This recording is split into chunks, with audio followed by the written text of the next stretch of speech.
So CNBC has this host, Joe Kernen, who's been around a very, very long time. We've talked about him before. He's previously attacked me on Twitter. And he sometimes will do really cringy interviews on CNBC, some of which we've covered in the past. And the last few days were no exception to that. Joe Kernen invited on an independent energy consultant named Alison Silverstein to talk about what happened in Texas with the storms and the power outage. And it sort of seemed like Joe Kernen was being moderately reasonable during the first part of the interview. But when Alison Silverstein starts to assert her expertise in a way that Joe Kernen doesn't like for political reasons, like, for example, saying, even if we continue switching over to renewable energy, to green power, we can winterize, it can be resilient, it can work fine in all sorts of different weather.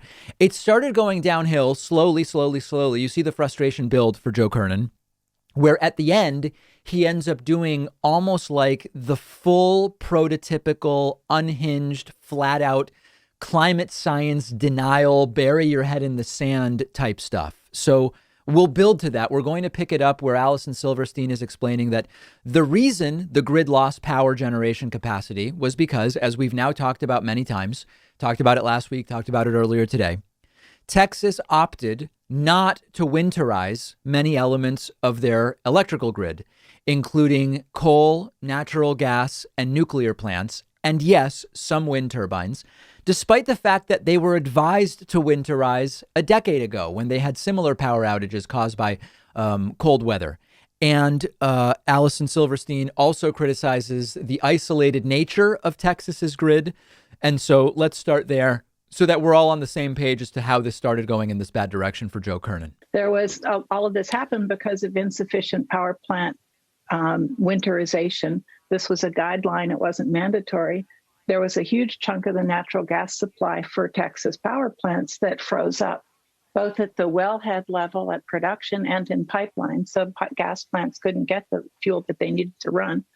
ERCOT under forecast customer demand by 20%, which means that they didn't have enough generation ready to serve customer demand that kept rising as the night got colder and colder.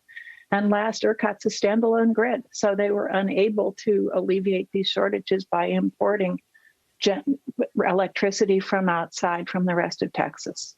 And that's a wonderful idea if you like avoiding federal regulation, but it's a terrible idea if you like protecting reliability against disasters like this. So that's sort of sets up her view. And in the second part of this interview, it starts to go downhill, even after Joe Kernen initially concedes that those initial critiques of wind power and frozen windmills weren't true.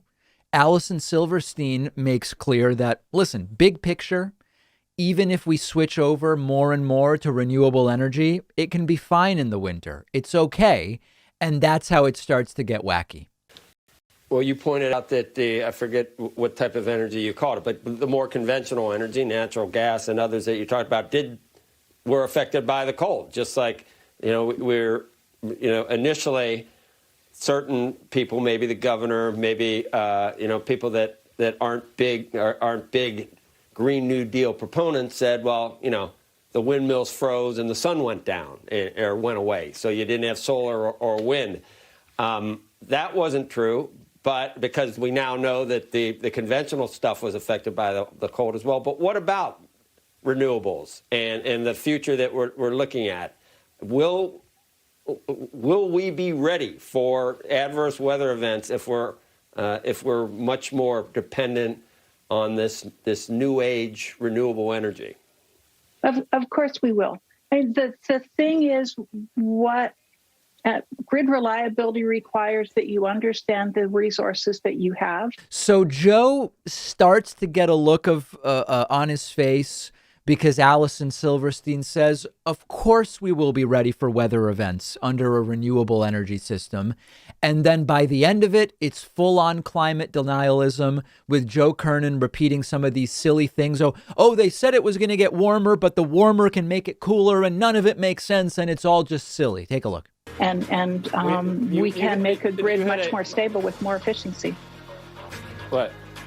I mean, there have been cold spells before in Texas. This was similar to one, back at, how long ago was it? About 35 years ago, right? I mean, it's 2011. What about but the point is, 1990 as well. So, I mean, it's kind of a big leap to go to. But we obviously didn't learn the lessons. We did not implement all of the lessons like winterization. We didn't hear about a polar vortex.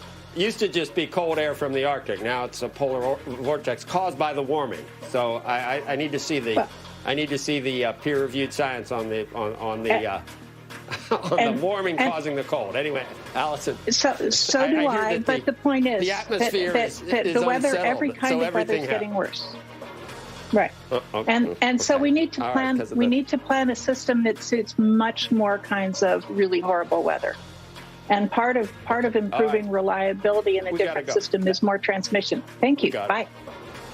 Okay. Thank you, Allison. We appreciate it. So the takeaway here is that anything short of total absolute simplicity in the eyes of a committed climate denier means that they can just write off the entire thing as completely untrue.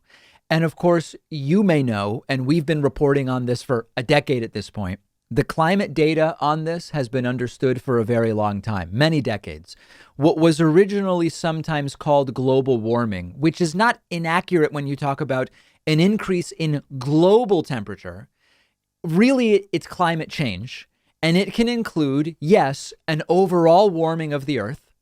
It can include an overall warming of the oceans on Earth, which by throwing off the balance of the environment can cause acutely hot and cold spells in individual places over periods of many different years. That is understanding how climate and weather are two different things. But Joe Kernen either doesn't get it or doesn't want to get it and takes any opportunity where nuance is required to say, oh, give me a break. It's global warming, which causes it to be cold. Oh, it's a polar vortex. Come on, guys. It must all just be completely fake. Climate is the extended circumstances over time and place. The whole planet might warm by 2 degrees. The oceans might warm by 2 degrees or something, hypothetically. And then in terms of weather, that can cause lots of high temperature records and low temperature records in different places. It could be extra cold in places that are often warmer. You could have milder summers in places that are typically hotter. You could have more hurricanes or tornadoes or whatever, drought as another example. And unfortunately, this is how much of the climate denialism system works. Oh, you used to call it global warming, but now it's too cold in some places, so you change the name. Checkmate, liberals. This is the level on which they're operating. If the oceans are warming, why is it so cold in Texas? Checkmate, liberals. Come on. And the saddest part of this is that type of talking point, that type of denialism is really well suited for the party of anti-science, which has decried college education as merely liberal indoctrination for a decade now. And although we're making progress over time on more and more people understanding reality, more and more people conceding that, yes, human activity probably does play a role in our changing climate, it is a very slow process.